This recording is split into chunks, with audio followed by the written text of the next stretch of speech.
Hello everybody, and we're back with another review. This time I am reviewing the show that happened on February 8th of 2020. Basically the only show that's happening right now. I believe they have another one happening in like a day or two. But as of right now, this is the farthest match and I am completely caught up. Some of you doubted me, didn't think I'd be able to do every review, but I proved you wrong. Alright, let's just start right off with it because this is, the show's got a lot longer. They're about like 2 hours each now instead of like an hour and a half like they used to be. The dark match, the match that happened before the show officially started. This one was between Itsuki Hoshino and Ryo Onozaki. I've noticed that there are some changes to the, like the setup. I don't remember the wrestlers coming out from the back like that in Korakuen Hall. For some reason, I always remember them walking out on like a ramp or something like that. I'm not really sure if I'm thinking of maybe a different venue and I'm just mixing it up with Korakuen Hall, but it does seem different. Like they're coming out like they do in Nagoya, in Nagoya, how they always come out from like the side and walk all the way to the ring. That's kind of how they're doing it here. There's a new mat again, which looks awesome. I think this is going to be one of the best things about the Bushiroad acquisition is that the Stardom ring's going to be new and not messed up all the time. Before like 2019, they used the same mat for like 2 years, and it was not good by the end. And then they got a new one, and then that one started to get a little bit worn out. With all the antics that go on with the water spitting and the beer spitting and the mists and all that junk and all the blood that kept happening. and then Bushiroad took over and they got a new mat. And I was like, oh, cool. Awesome.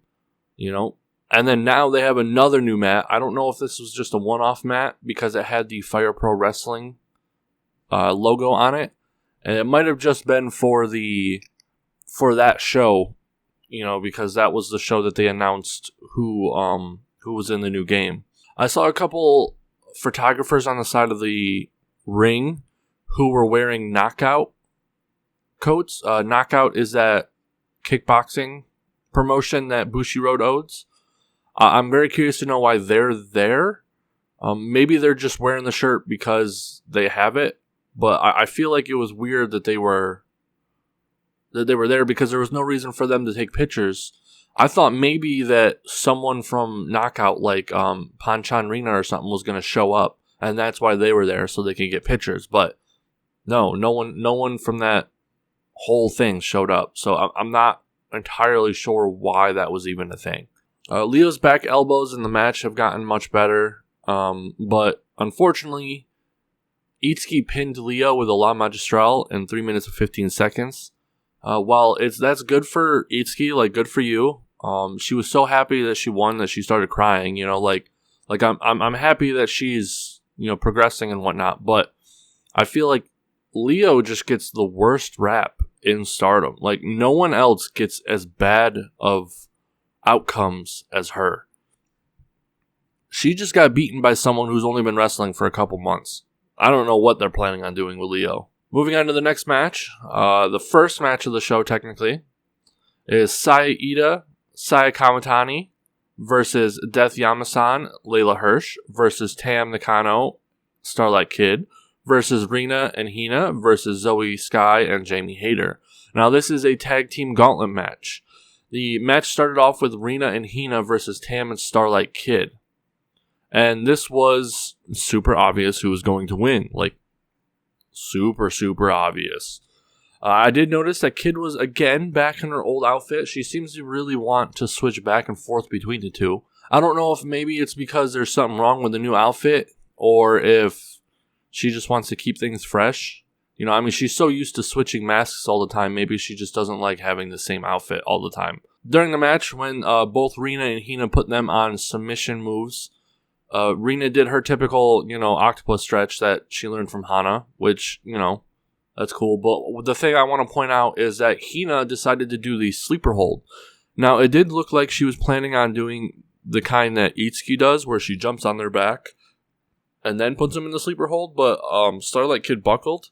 And so it kind of turned into just a regular sleeper hold on the ground. And I think it looked much better that way. I would prefer her to start doing them like that. It's just interesting because I'm curious to know if that's going to be like her submission move. If you notice, every Stardom wrestler kind of has their own submission move that they do. You know, like Momo does the Oscar lock variation. Utami does a sleeper. Tam does a dragon sleeper. Hana does the octopus stretch. Kaname has a bunch, you know. Like, the people who aren't submission wrestlers tend to have like one submission that they always put people on. Utami also has the torture rack, but that's kind of like a finisher in a way, so that's why I didn't count that, and I said the sleeper hold instead. So the first part ended with Starlight Kid pinning Hina in 3 minutes and 39 seconds with a twisting frog splash. The second team to come out was Saya and Saya Kamatani, the Saya team. There was a bit where Tam couldn't help but to dance a bit to Kamatani's theme, and she chose like the sexiest part to dance. It was pretty nice, I gotta say. Saya has a new outfit. So far, I think it looks cool, and I feel like she wasn't going to debut it in this match, because if you look at the pre-match promo, she's wearing her old outfit, right? Now, you could easily say, oh, that's just because she was trying to hide it, and she wanted it to be more of a surprise for when she came out. But usually when wrestlers do that, they're either not dressed in an outfit yet, or they just have like a shirt over it to cover the new outfit. But she was legit dressed in her old outfit, and then she came out in a different one. On Twitter, she posted a picture of her new outfit. On Twitter, she posted a picture of her new outfit, but then she also posted a picture of her old outfit with like a hole in one of the things. I don't know if it was like a knee pad or what. So my theory is that she wasn't going to debut the new outfit on this show, that she was going to save it, but it somehow got ripped or broken during the pre-show stuff. One of the cameras on this show, the contrast or vibrance is way too high. It made everyone look red. And it was just really bad, and it kind of really took you out of it every time they switched to it. Luckily, they didn't switch to it too much, but they did switch to it enough that it was very noticeable and worth a mention. So during the match, Tam and Starlight Kid decided to do like a double 619 type thing, like she does with Mayu, but Tam completely messed it up. I don't know if it was intentional or not. It looked like she originally attempted to do it, but then she couldn't get her feet through the ropes, so then she just played it off as like a comedy bit. If it wasn't planned, it was done really well. Like she really recovered from that very, very well. If it was planned, that's probably just as good, like, because it looked really, really good. Saya's still going gorilla in her matches. I think they're super awesome. Tam accidentally kicked Kid, resulting in Kamatani getting the advantage in the match for a little bit. And then Kamatani with the Pele kick. She added a new move, a backflip kick. Now, it could be argued that it wasn't a Pele kick because she hit him with her knee instead of her foot. And it kind of looked like she was aiming for their body instead of their head. But I think she was attempting a Pele kick, but she was just doing it like safe. You know, like she wants to make sure she didn't mess it up on her first try. So I think we're just going to have to wait to see what she does later on to see if maybe that will transition more into a Pele kick like Micah does. Kamatani pinned Starlight Kid in 3 minutes and 36 seconds with her running shooting star press. The next team to come out was Jamie Hayter and Zoe Sky, and this was obvious. There was no way that Saya was going to beat these two, unfortunately. Saya started grilling out again and hitting Jamie with a bunch of chops. The crowd was really behind it, and I was too. Saya's really coming to her own. She really knows how to work the crowd. It's pretty nice. Jamie's clothesline to Saya looked very devastating, and so did the Ushigoroshi. Results in Jamie pinning Saya with the Ushigoroshi in 2 minutes and 38 seconds. If you don't know what the Ushigoroshi is, it's where she like lifts him up kind of like a falcon arrow, but then drops them down on her knee, like their head on their knee or their neck or whatever. So then the last team to come out is obviously Death Yamasan and Layla Hirsch. Layla did a suicide dive, which really surprised me. I didn't know that she did those, but I guess it makes sense with how much she's willing to jump off the top ropes and whatnot. Zoe's wearing a purple outfit now, so that makes 3 different outfits she brought to Japan, which is pretty interesting. Zoe accidentally hit Jamie during the match, allowing the other team to get a little advantage for a while.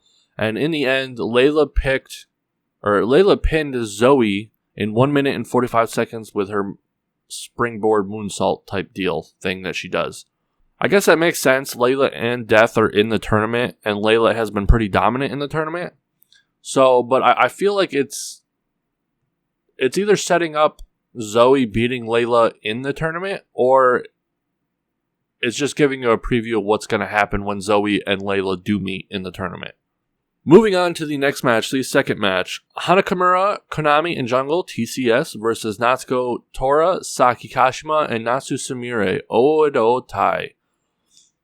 Now, Odo Tai has a new look and entrance, and I absolutely love it. Their new music feels a lot more darker than it is, and their entrance codes look awesome too. I get like a military vibe from it. So I'm curious to know if there's going to be any changes to Odo Tai now that Kagetsu's not the leader anymore. They still haven't officially, at least on video, announced or said who the new leader of Odo Tai is. If they have announced it through like their Twitter exchanges, that's fine. But for people who don't speak Japanese, there has been zero word whether Natsuko or B is going to take over, or even Sumire. So as of right now, there's no word for that. It kind of looks like Natsuko might be the leader. She does have this like really cool demeanor about her now where it looks like she's above everything, you know. TCS are also completely losing it. I didn't really fully understand some of it because these two teams seem to be really relying on their Twitter exchanges for storylines, which is fine, but I really wish they would do it a lot more like Tam and Arisa, where yeah, their Twitter exchanges are part of the story, but they're more like candy coating to the actual story that happens on screen. Because apparently Hana and Saki have been feuding, I guess, and I guess Hana called Saki weak. Like, I'm not really sure what that's about, or even how that happened, or when. So the pre-match promo for TCS started with Jungle looking like she was either completely hungover, or she is now like a schizophrenic or something. And Hana just could not stop laughing. And it makes sense after I found out it was because Hana is kind of feuding with Saki right now, and she calls her weak, and she called her really weak, and that she was laughing because she thinks Saki's like a joke, you know? And then Kaname was like, oh, hey, we're all fine, you know, don't worry about it. Well, yeah, like I said, I am curious to see if they're going to make any changes to these two teams. Like, it kind of looks like they're making Odo Tai more like heels, like maybe you don't want to cheer them all the time. I've noticed that Kaname sure has gotten a lot more streamers lately. She's really come into her own since joining TCS, and I think she's starting to get around the same amount that she did before coming to Stardom. Back when Wrestle 1 was basically, or not Wrestle 1, I don't think she was a part of Wrestle 1. I can't remember what promotion she was from. Like back when her old promotion used to just basically buy her Twitter followers and streamers to make her look more popular than she really was. But now it looks like she's actually legitimately getting those amount of streamers again, which is really cool. Throughout the whole beginning of the match, Hana is just laughing hysterically at Saki and acting like everything's a joke. Everything Saki tries to do to her, Hana just kind of laughs it off. The one thing I do want to say, though, is the first time I watched this, the match felt really weird. It just felt like something was off. It felt like it kind of feels like everyone is just going through the motions or something. You know what I mean? It's like there was no passion in it. It was just everyone was doing their job and they were just fighting because, you know, that's what they were supposed to do. It got better as the match went on. In the beginning, it just didn't feel like a good match. The second time I watched it, it was a lot more enjoyable in the beginning. I'm not sure if I was just in a mood the first time I watched it or what, but Sumire goes on a low blow spree throughout the match where she just hits everyone in the crotch multiple times. It was very funny. It was very entertaining. Natsuko, I gotta say, looks really cool with blonde hair. Usually, I don't really like Asian women with blonde hair. It just doesn't click for me. You know, that's just like my own personal preference in terms of like looks. I mean, do what you want, you know, obviously. My opinion really doesn't matter. But what I'm saying is that to me, I don't really like blonde hair on them. I was a little skeptical when I saw that she maybe have dyed her hair, but now looking at her, it looks super cool. It makes perfect sense. With her eye makeup, her blonde hair really accents the eye makeup. Like, it makes everything stand out more and look cooler. It was a really good change in my opinion for her. So far, the best part of the match was Natsuko versus Kaname towards the end. They just did a lot better than everyone else in my opinion, and it was actually interesting. There was one part I'd like to point out that was just amazing. Natsuko went to go do her spear on Kaname, and Kaname reversed the spear into a triangle lancer. She is an absolute beast. So the match ended with Zaki pinning Kaname with the revival in 10 minutes and 8 seconds. I do believe Zaki has won every single match she's been in since joining Odotai. Now, I could be wrong and I could be, you know, missing one or two matches, but it does look like she at least has been the one pinning everyone every time. On the way out, for some reason, it looked like Samira was fondling Saki's butt. I don't know if she was just like trying to have her arm around her while they were walking and she couldn't get it in a right spot, but it just looked like she was casually lowering it lower and lower. It was really weird. So moving on to the next match, the third match, the Artists of Stardom's title match. Now, I think we could all agree that we knew the outcome of this one before watching it. It was the most obvious choice ever. You can't have a new faction come in and challenge for the faction belts and it be a failure. So the match was between Momo Watanabe, Utami Hayashishita, Azumi versus Julius, Shuri, and Micah. Now, the one thing I really like about Donna Del Mondo, which is that second team, Julia, Shuri, and Micah, is that all of their names are short one-word names. I don't know if you realize this because you might not have to say their names all the time, but there are a lot of wrestlers in Stardom with long names. Momo Watanabe, Utami Hayashishita, and they were all in Queen's Quest, and it was really annoying. Like I was saying, I already knew the outcome of this one, not because it was obvious, but because it got spoiled for me. Because I just opened Twitter on the day of the match. I didn't think that the show had happened already, but I opened the Twitter and bam. Just Donna Del Mondo with the artist belts.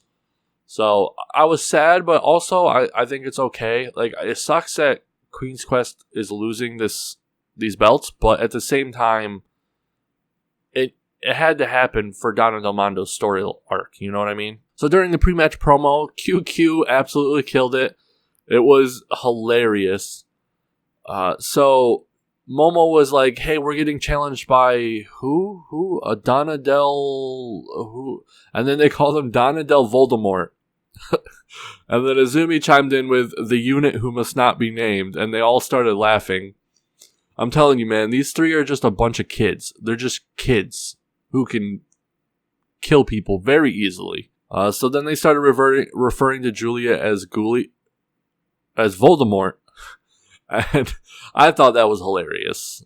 I don't know why it was, but it was. I just thought it was hilarious. Something that was really surprising was that Azumi got absolutely hammered with streamers. She got a lot.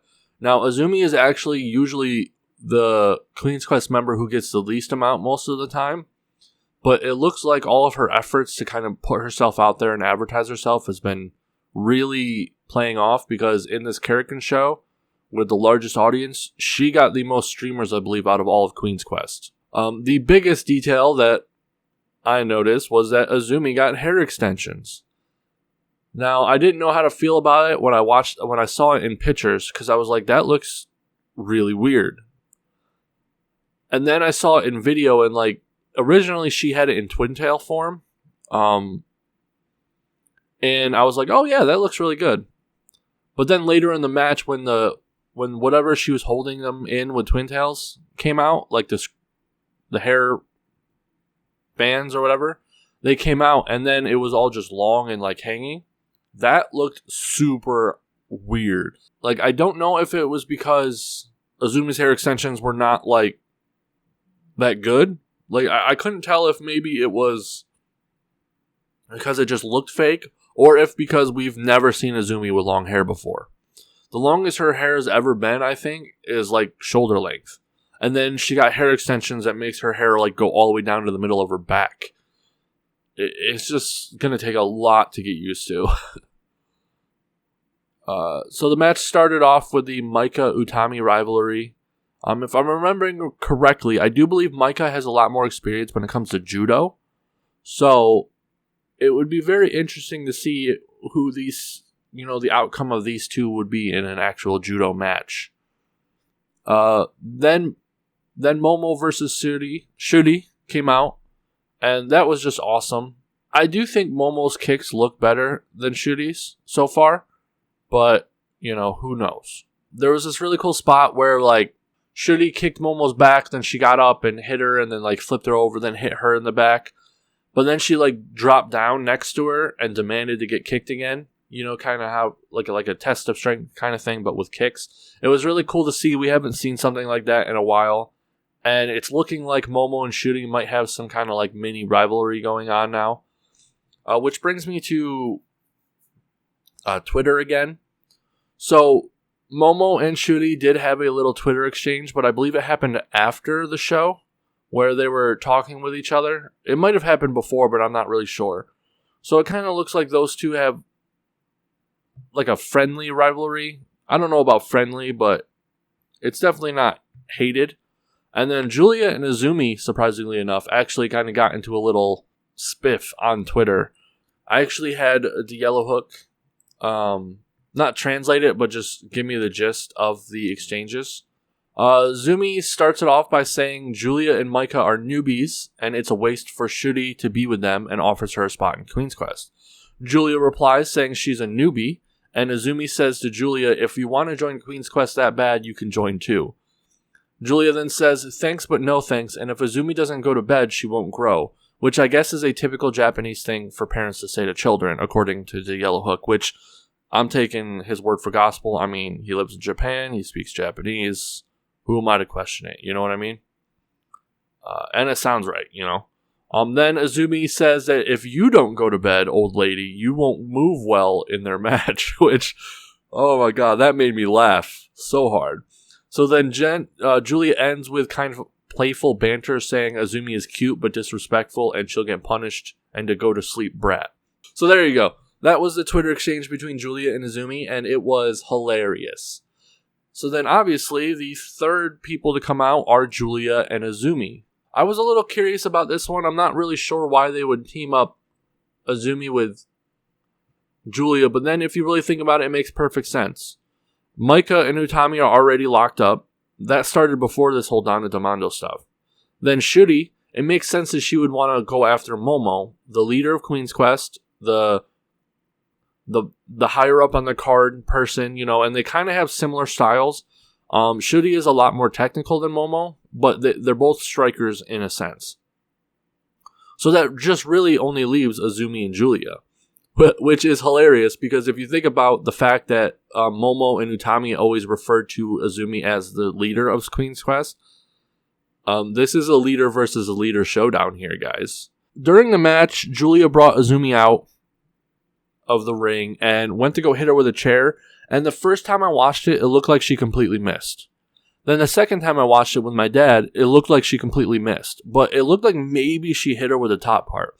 So as I was going through and clipping it to upload it to my Gfycat account, where I upload every move that the wrestlers do to get like a database of what moves each wrestler uses. It's really cool. I plan on linking it to my Twitter account today again. I've done it before, but I've gotten a lot more viewers, a lot more subscribers since then, and they might not know about it. And a lot of people thought it was really cool the first time I uploaded it, so I'm going to upload it again. And I'm like in the top like 500 Gfycat accounts every month without even trying.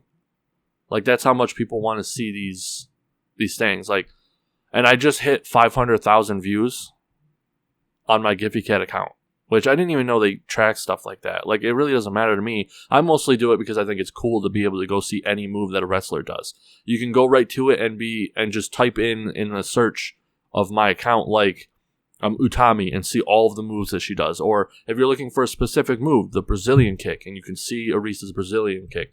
It's really awesome, in my opinion. But anyway, so as I was doing that, I was watching the match over again, and I slowed it down, and at the moment of impact, I paused it, and she didn't miss. The very top of the chair actually hit Azumi's back. Now, it made Julia look bad because it looked like she completely missed, but I honestly have a lot of respect for her because that was the safest possible way for her to do that, and she might have felt weird hitting Azumi on the back because of her age. You know, you got to think about it. Julia's a new person here. She's not only new to Stardom, but wrestling, right? She's now in a new promotion with a bunch of people who have history with each other, who have worked with each other a long time. Now, imagine what would have happened if she did that chair shot and hurt Azumi. Not only did she just hurt a minor, but she just hurt someone who is the second most experienced person in Stardom. Her senpai. Azumi is Julia's senpai. I can understand why she might want to be a little hesitant with a chair shot and do it in a way that makes it super safe for Azumi. I have a lot of respect for her for that. Now, you could say that she missed and that she was lucky it hit. It's fine. That's completely possible as well. But I feel like people don't give Julia enough credit for what she does right. I agree. You guys know I really like Julia. I think her awkwardness and her weirdness is freaking awesome, and I love seeing it. And I'm talking about her promo skills there, not in the ring. I think she has a lot to work on in the ring. Like, she is not perfect. I would put her around Hana's level, top mid-card probably.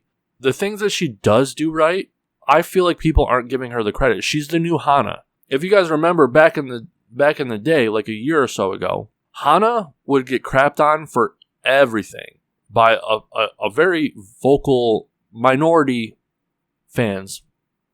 If I'm going to be completely honest, in my opinion, I bet it was probably a minority, but anything she did, it didn't matter. They just kept moving the goalposts. It was like, oh, people only like her because she's hot. And now Julie is kind of the same way. There's a very vocal minority. It might even be a majority in this case. I'm not really sure. It kind of seems 50-50 to me. You either really like Julia or you just don't like her. She's getting the same treatment. It's like, I've seen so many comments talking about how people only like Julia because she's hot. And yeah, she is hot, but that's not why I like her. You know what I mean? I don't like Riho that much. I mean, I kind of do, but in Stardom I don't. I hate her in Stardom. And she's like one of the cutest human beings alive. So you can't just say that whenever you don't like the fact that some people like a wrestler you don't like. It's not all about looks, guys. I mean, how many of us can actually sit there and watch something just because they find someone in it attractive? Now, it could get you to start watching it, but I don't think it can keep you there if the show sucked. You know what I mean? So with that tangent out of the way, this match was way better than the previous one. If you guys remember, I mean, it only happened like a couple minutes ago, but I wasn't really feeling the last match too much. It just didn't do anything for me. But this one was super good. And I loved it from beginning to end. Shuri is an absolute beast, and I could watch Momo fight her all day. I really hope that one day when Momo has the red belt, Shuri challenges for it, and they get a main event title shot challenge. And the only reason why the belt has to be involved is because Stardom's not going to give them, a long singles match. Unless one of them has a belt.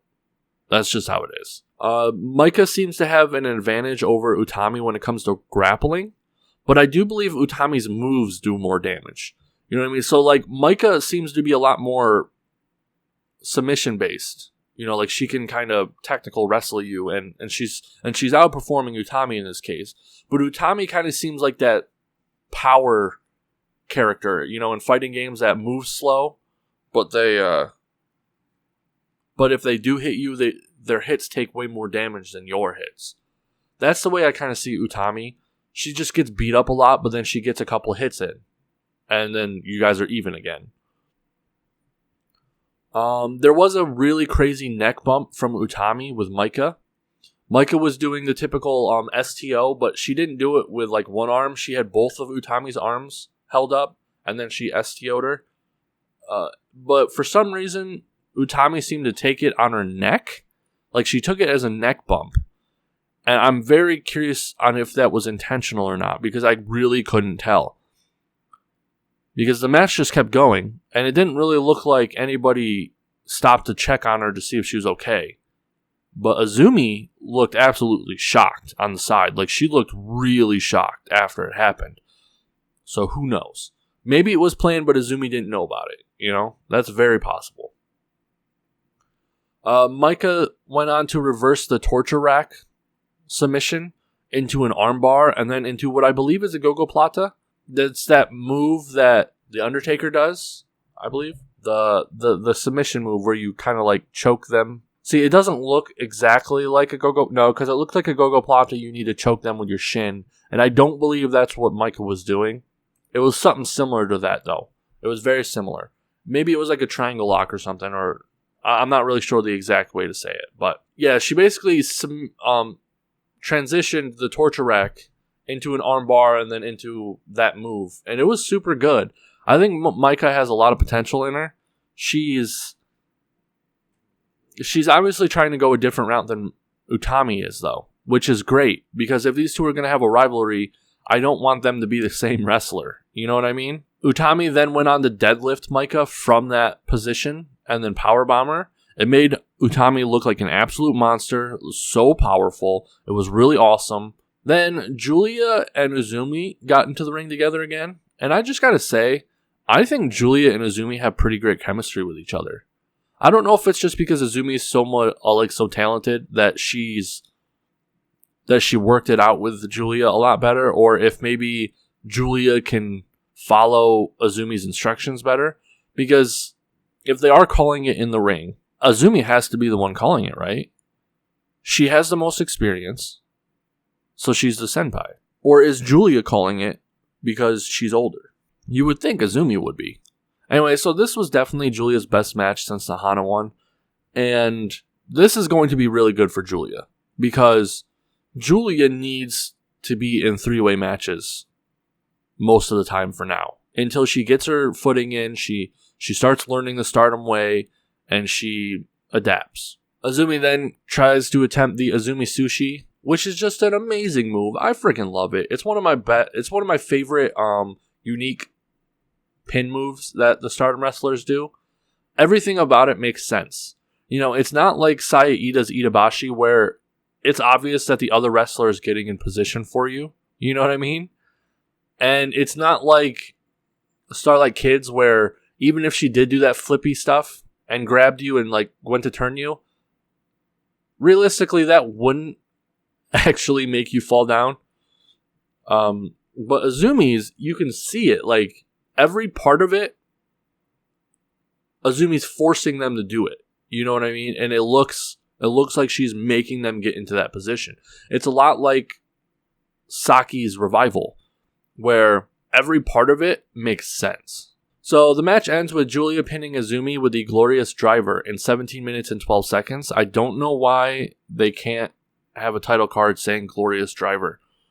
Every single time she's done that, they've given it a different name. The first time she won with it, since they've gotten the cards, they called it a Tombstone Pile Driver. Then the second time, they called it a Glorious Buster. That wasn't the Glorious Buster. That was the Glorious Driver.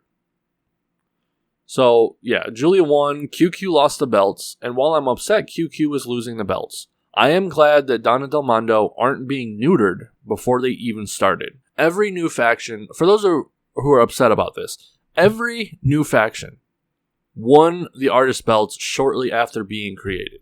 That's just how it is. If you're creating a new faction, you want that faction to be legitimate.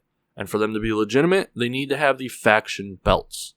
That's just how it is. Then at the end, there was this little squabble between the three trying to decide who gets which belt. It was hilarious. I thought it was really funny because it just kind of shows that even though they work well together and that they kind of have the same goals, they don't really click very well outside of wrestling. It was just funny. So the blue belt ended up going to Julia, the pink belt to Micah, and Shitty got the orange belt. In the aftermatch promo, Julia did her typical thing, being super weird. And there was this really awkward moment where Julia was doing her speech and she looked over and she was like, oh. And then she walked over and held the belt up and then nothing happened. And then she was like, oh, no response. And I didn't know what the hell that was because the camera people dropped the ball hard. All it would have taken was just a quick shot of what Julia was looking at. That's all you needed. Just quick shot and then go back to Julia. So what Julia was looking at was Odo Tai.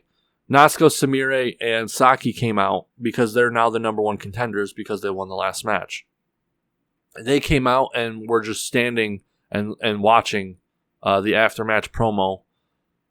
But it was just really awkward because nothing happened, but nothing happened and we didn't see the nothing happen. So it was even more awkward. You know what I mean? But anyway, this match was really great. I really loved it from beginning to end. The only bad part is it just kind of sucks that QQ is getting dragged through the mud so much lately. I'm really hoping that they're going for a kind of Heroes return with Queen's Quest. Someone's got to be getting a singles belt here. And from the looks of it, it's not going to be the white belt and it's not going to be the red belt.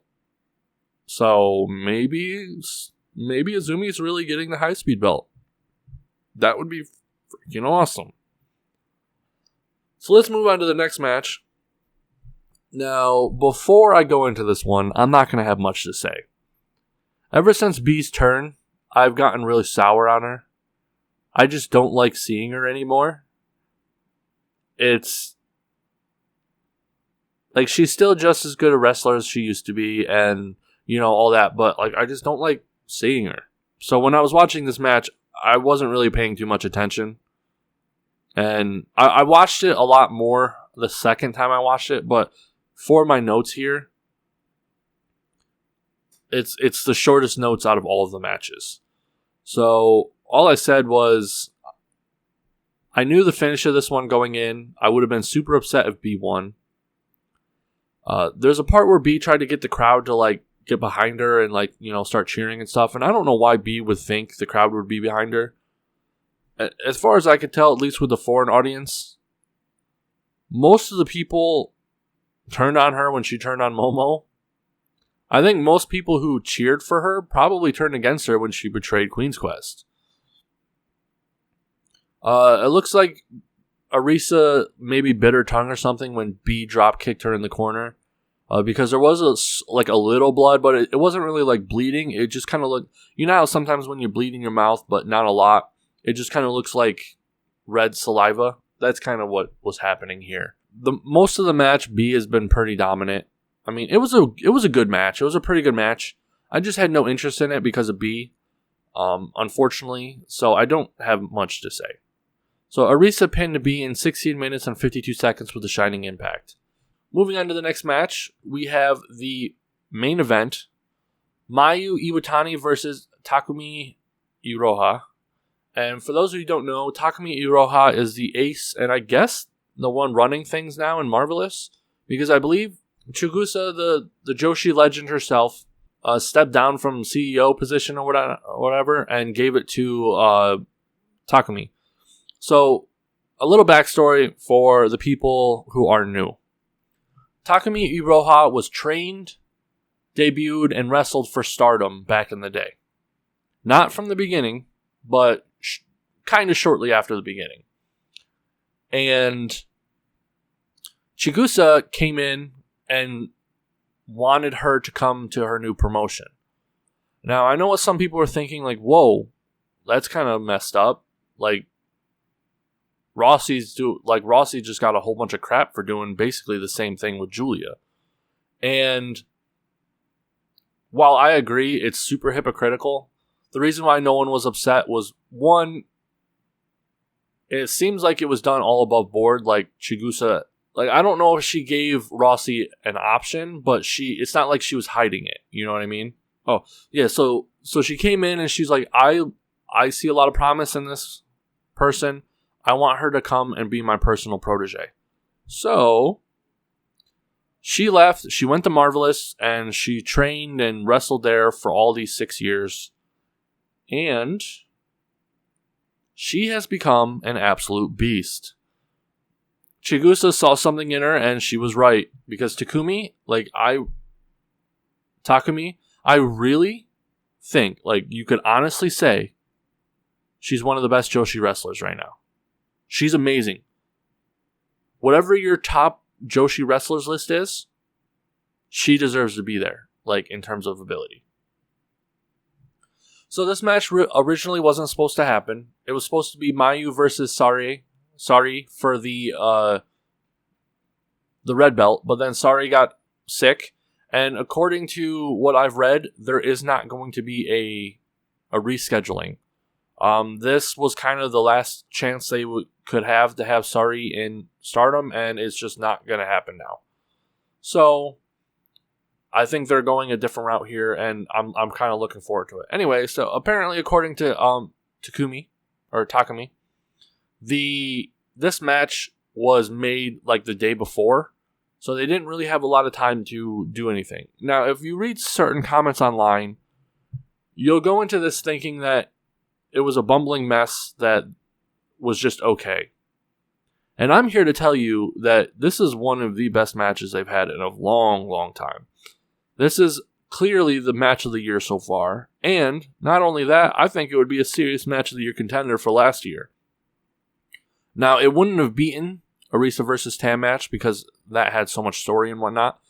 But if Arisa versus Tam didn't happen, I would have made this one match of the year if this had happened last year. That's how good it is. It's phenomenal. You need to watch this match. So the match starts off with a pretty respectable handshake. They both are obviously respecting each other, and they start off really strong. Now, I'm not saying that they're going hard at it like right away. No. It's a normal starting of a match, but they're doing it so well and skillful that it just feels strong. I really hope that this can have Marvelous and Stardom kind of become a new partners.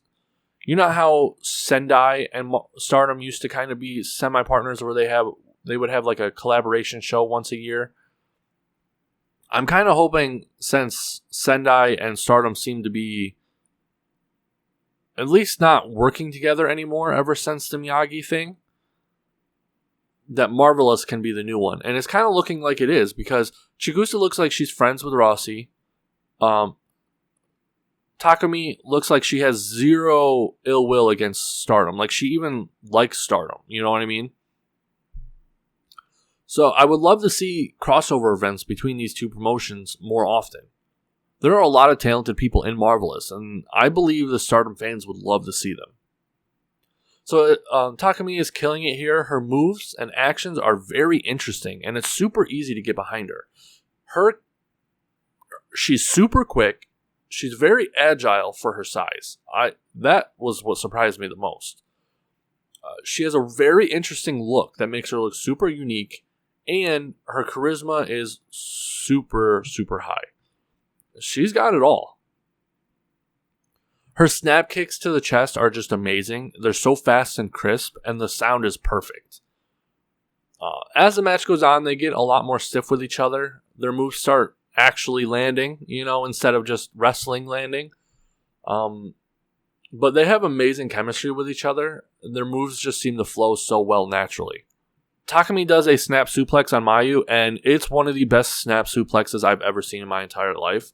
Seriously, it's amazing. The neck bump Mayu did on Takumi's suplex, the deadlift suplex, is just scary. I know Mayu does neck bumps all the time, and it's really not that surprising, but this one was scary. throughout the match, Mayu really didn't get too much offense in. She would just get like one move here and there. She was honestly destroyed in this match. Like, Takumi really didn't... It looked like Takumi didn't really have to use everything, like all of her strength to beat her. Like, she used her entire arsenal, but she didn't use all of her strength, because at the end of the match, when Takumi was standing tall and Mayu was beaten, Takumi looked like she was still fine, and Mayu looked like she could barely move. Now, this was very surprising to me. This match just goes on to show you how talented these two are, though. With a 1 day's notice, they were able to put on this match. Can you imagine what they could have done if they had longer to plan? It's just phenomenal. Takumi did the Swanton Dive, or Swanton Bomb. She hit it perfectly as well. There was a delayed suplex off the top rope by Takumi. Usually they're just regular suplexes, like this, the super suplex, I think it's called. Superplex. But she actually lifted her up and held her there for a second before dropping her. It was pretty interesting. The match ends with Takumi pinning Mayu with the running 3 in 20 minutes and 49 seconds. Wow. This was amazing. This was just an amazing match. I'm very curious to know what Stardom got out of this, though. Because Marvelous just had their ace beat Stardom's ace. And I know I've been very adamant up until now that Momo has been the ace. But the English Stardom account, when uploading clips from this match, legit referred to Mayu as the ace. They didn't just say Mayu is the ace. They said two companies' aces battling it out or whatever, like or a battle of two companies' aces or something like that, which implies that Mayu is the ace.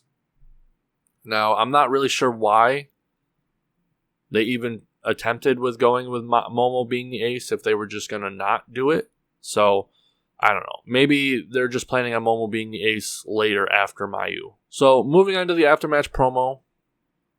Takumi bowed to Mayu during it, and it was just mad respect from me to her, because I love when people come in, whether they win or lose, they show respect to Stardom and the people in it. Mayu says that she wants a rematch, but with the title on the line, because she just got destroyed and she's not happy with it. I believe Takumi accepted. I can't really remember. But Odotai jumps in and starts attacking Mayu. Zaki demands a singles match against Mayu, and Mayu surprisingly said she isn't interested. Now, this is a very cool story progression, because Mayu has been affected by her betrayals very, very hard up until now. And she was affected like that by Zaki. But it kind of seems like she's grown enough now that she's done with being betrayed. She doesn't want anything to do with Zaki now. Zaki says that she's going to keep coming after Mayu until she agrees. And then Takumi fights off Odotai to protect Mayu. And then Mayu goes on to hint that maybe what I was mentioning earlier might happen. Kind of like a partnership between the two, where every now and then we get to see a Marvelous versus Stardom type thing. Takumi closes a Stardom show for the first time in 6 years. The last thing I noticed was at the end, Arisa and Tam were doing the Stardom sign together, like they were using one hand each, because Tam was lifting up Arisa because Arisa could barely move. So I also want to point this out because this is a continuation of the story, and just to, how amazing Tam and Arisa really is. So in Arisa's match, at the end, the first person to come in and help Arisa after the match was Tam. The person who helped Tam or Arisa out of the ring and walk to the back, Tam. At the end of the show, when Mayu had just had a huge match where she just got destroyed, Tam didn't go help her. Tam helped Arisa in the ring. Now, it was originally Saya helping her, but I think Arisa called Tam over because Arisa's super short, and it really probably wasn't doing any good for Arisa to be bending over like that. So Tam took over for Saya, and she was helping her. And then not only that, she starts doing the hand sign. I just think that's amazing progression and storytelling of the relationship between Tam and Arisa. A year ago, Tam would have completely ignored Arisa and went and helped Tam and was all up Tam, or completely ignored Arisa and went and helped Mayu and would have completely ignored Arisa. Now, she seems to be super concerned with Arisa to the point where she is helping her over the person she was obsessed with. That's awesome. Their friendship has gotten a lot stronger. And I love that. Like I said, Tam is the best. She's one of the best in the world, in my opinion. So there you go. That was the show. Is it worth it?